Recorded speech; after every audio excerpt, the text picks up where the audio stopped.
Hi everyone, this is Mono. I am third year student urban वाले university Patna.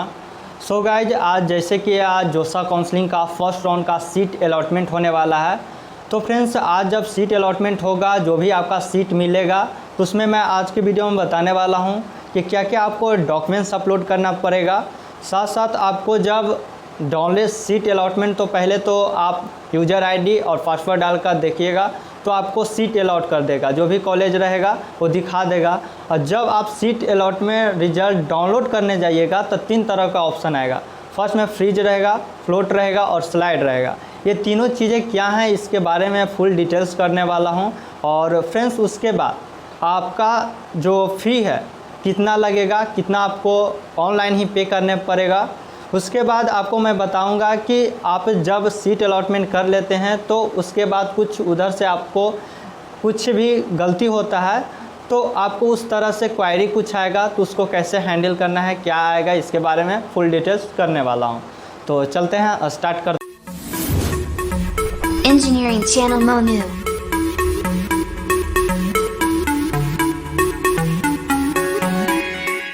हैं।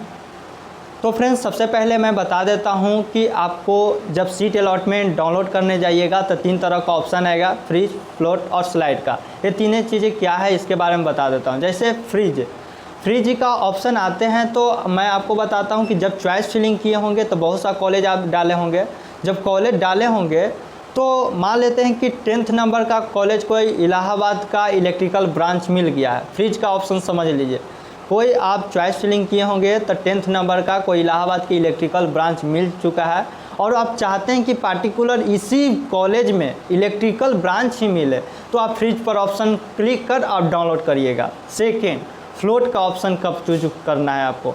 Float का option कब करना है, जब आपको कोई भी मान लेते हैं कि कॉलेज चॉइस फिलिंग किए होंगे तो इलाहाबाद के मान लो कि इलेक्ट्रिकल ब्रांच आप चॉइस किए होंगे, आप चाहते हैं कि ये भी कॉलेज रहे और जो अगला राउंड में जो भी कॉलेज इससे ऊपर जो चॉइस किए हैं वो भी कॉलेज मिले और पहल का जो कॉलेज मिला है वो भी रह जाए, तो आप फ्लोट का ऑप्शन करके रिजल्ट डाउनलोड कर लीजिएगा। थर्ड का आता है ऑप्शन स्लाइड का। तो स्लाइड का ऑप्शन आने का मतलब है कि पार्टिकुलर कोई एक ही कॉलेज में, जैसे कि आप चॉइस फिलिंग किए हैं इलाहाबाद के, आपको इलेक्ट्रिकल ब्रांच आपको मिल गया है फर्स्ट राउंड में, आप चाहते हैं कि इलाहाबाद के कंप्यूटर साइंस या आईटी ब्रांच जो भी आपको अदर ब्रांचें चाहिए इलाहाबाद के हैं, तो आप स्लाइड का ऑप्शन चॉइस करके आप डाउनलोड करिएगा। तो आप 3 तरह के ऑप्शन था और तीनों समझ गए हैं। फर्स्ट में आपको यदि पार्टिकुलर यही ब्रांच और यही कॉलेज चाहिए तो आप फ्रीज का ऑप्शन करिएगा। सेकेंड, फ्लोट, आपको उस कॉलेज में भी रहना है और जो अगला राउंड में आएगा उससे ऊपर वाला भी कॉलेज लेना है, फ्लोट का ऑप्शन करिएगा। थर्ड में आपको स्लाइड का ऑप्शन आएगा, तो स्लाइड में पार्टिकुलर उसी कॉलेज के उसी अलग ब्रांच लेना है तो आप स्लाइड का ऑप्शन करिएगा। तो इन 3 तरह के आप ऑप्शन समझ गए होंगे। उसके बाद आता है डॉक्यूमेंट्स कि क्या क्या अपलोड करना है। तो डॉक्यूमेंट्स में फर्स्ट में 10th का आपको मार्कशीट होगा तो 10th का मार्कशीट डालना है। उसके बाद 12th का होगा, 12th का मिला होगा जो भी कॉलेज से आप होंगे तो उस कॉलेज का 12th का मार्कशीट होना चाहिए। उसके बाद आता है कैटेगरी सर्टिफिकेट। तो कैटेगरी सर्टिफिकेट आप लोग नहीं बनाए हैं तो आप लोग बना लीजिए। और उसके बाद आता है कैटेगरी नहीं है, आप चाहते हैं कि अब तो मेरा जो कि कैटेगरी सर्टिफिकेट नहीं बन पाया है, तो आप लोग जल्दी से जाइए और बना लीजिए, या तो उसका फॉर्मेट मैं डिस्क्रिप्शन में दे दिया हूँ, तो वहाँ से भी जाके आप उसी तरह का फॉर्मेट बना लीजिएगा तो काम चल जाएगा। उसके बाद आता है 4th नंबर के जो कि मेडिकल सर्टिफिकेट। तो मेडिकल सर्टिफिकेट आपको नज़दीकी जो सदर हॉस्पिटल होगा वहाँ पर जाना है जहाँ का रजिस्ट्रेशन नंबर हो।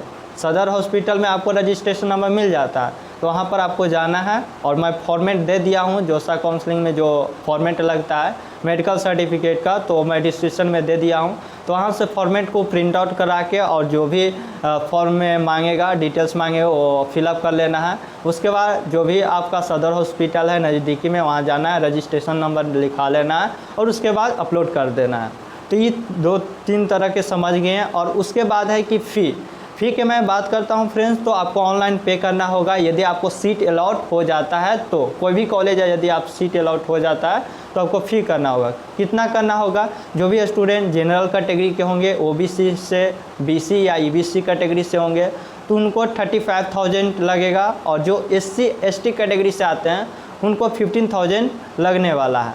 तो इस तरह के आएगा। और थर्ड में आएगा फ्रेंड्स कि जब आपका सीट अलॉटमेंट में जब आप डॉक्यूमेंट वेरिफिकेशन के लिए सभी अपलोड कर देते हैं, तो यदि आपका कुछ गलत रहता है तो उधर से कुछ क्वायरी आएगा, आपको मैसेजेज आएंगे, तो उसको रिप्लाई देना है। यदि कहता है कि ये डॉक्यूमेंट्स गलत है, इस तरह से डालना है, तो फिर उसको फिर से एडिट करके फिर से आप डालने का ऑप्शन आ जाएगा।